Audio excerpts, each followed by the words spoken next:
Strategy is often taught through arrows on a map, but Sun Tzu's lesson forces us to look at the mud, the blood, and the hollowed out state's treasury.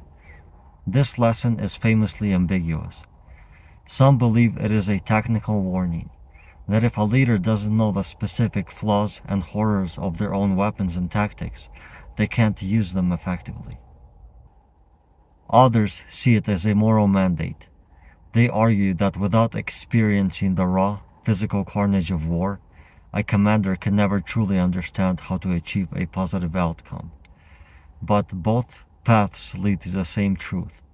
War is horrific. It is not a glorious endeavor. It is an expensive, destructive means to an end that drains the lifeblood of a nation. Sun Tzu's warning is mathematical. Maintaining an army far from home is a slow-motion collapse. When you move supplies at a distance, you impoverish your own people. When the army is near, prices skyrocket, draining the substance of the citizenry until their homes are stripped bare. Sun Tzu calculates that up to 7/10 of a nation's total revenue can be dissipated simply by the friction of maintaining an army. This is why he commands the skillful soldier to forage on the enemy. Taking one cartload from your opponent is worth 20 from your own store, because it costs you nothing to transport it, and it costs your enemy everything to lose it. In the 5th year of the Russia-Ukraine conflict, this lesson is being written in real time across the exchequer of both nations. Take the strained state's treasury. Look at the Russian economy in April 2026. While the military-industrial sector is booming, the rest of the nation is beset by high inflation and labor shortages. Over a third of the Russian companies are operating at a loss. The Kremlin is literally shaking down billionaires to fund the broken chariots and worn-out horses of modern mechanized warfare. The cost of maintaining this force has become an economic time bomb that threatens the very stability of the state. Take the modern forager. In 2026, foraging has evolved into a high-tech scavenger hunt. We see Ukraine, facing a reduction in Western support, mastering the art of the trophy economy. They aren't just capturing food.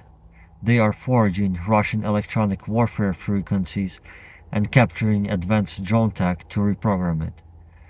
One captured Orlan drone, analyzed and turned back against its owners, is worth 20 from a factory in Kiev.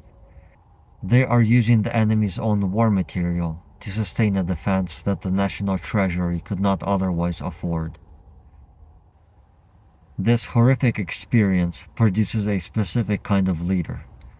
A commander who has seen the carnage doesn't seek a second levy or a third supply wagon. They understand that speed is mercy. They use intelligence and up-to-date weapons not for the sake of glory, but to end the destruction as quickly as possible. Here is your war tip.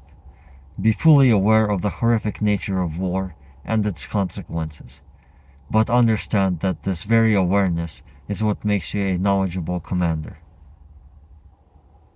Only when you understand the disadvantages of your tools can you use them to protect your state's substance. In 2026, the leader who forgets the horror is the one who will bankrupt their people. War is a fire. If you don't manage the fuel, you will burn the house you are trying to defend. We have just confirmed the brutal math of this lesson. War is horrific. It is not a spectator sport or a glorious game of chess. It is an economic and human furnace that consumes everything you feed it. In the high-stakes reality of April 2026, Sun Tzu's 20-to-1 rule has moved from the rice fields of ancient China to the satellite-monitored ruins of Eastern Europe. Sun Tzu warned us that the poverty of the state's exchequer is the inevitable result of distance and duration. As we look at the current landscape, the data is staggering. Take the weight of the budget. In Russia, the federal budget for 2026 initially planned to spend around 6.3% of its GDP on the military, but actual costs are closer to 10% when you include shadow categories like security and occupation infrastructure.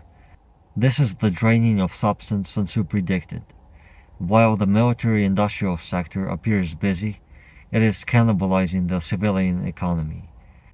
Manufacturing is declining, and a severe labor shortage in food processing and essential industries is the price that Russian people pay for the broken chariots in the field. Take the displacement of moral law. In Ukraine, the fire of the army has reached deep into the domestic pocketbook. As of March 2026, inflation has surged to 7.9%, and fuel inflation has accelerated to over 23%. When Sun Tzu speaks of homes being stripped bare, he is describing the 2026 reality, where energy systems can only meet 60% of the national demand. The people are spending their savings on survival, making it harder for the state to maintain its own moral law. But Sun Tzu also taught us that this horrific experience produces a unique kind of commander, the silent architect of the battlefield scavenger. In 2026, foraging has evolved. We see Ukrainian units mastering the trophy economy.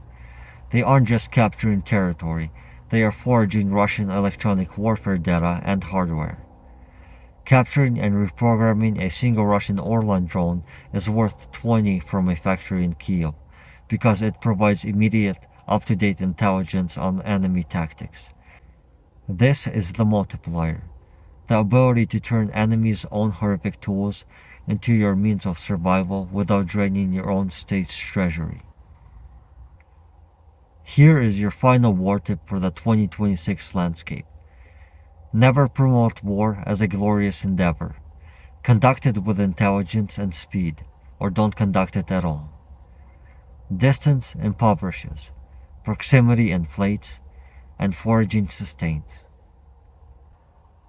Sun Tzu's most haunting insight is that there is no instance of a nation having benefited from prolonged warfare. As we watch the front lines move meters while the national debt moves by billions, we see the truth in these ancient words. The side that wins is the one that calculates the horrific costs before the march and seeks the quickest exit from the carnage.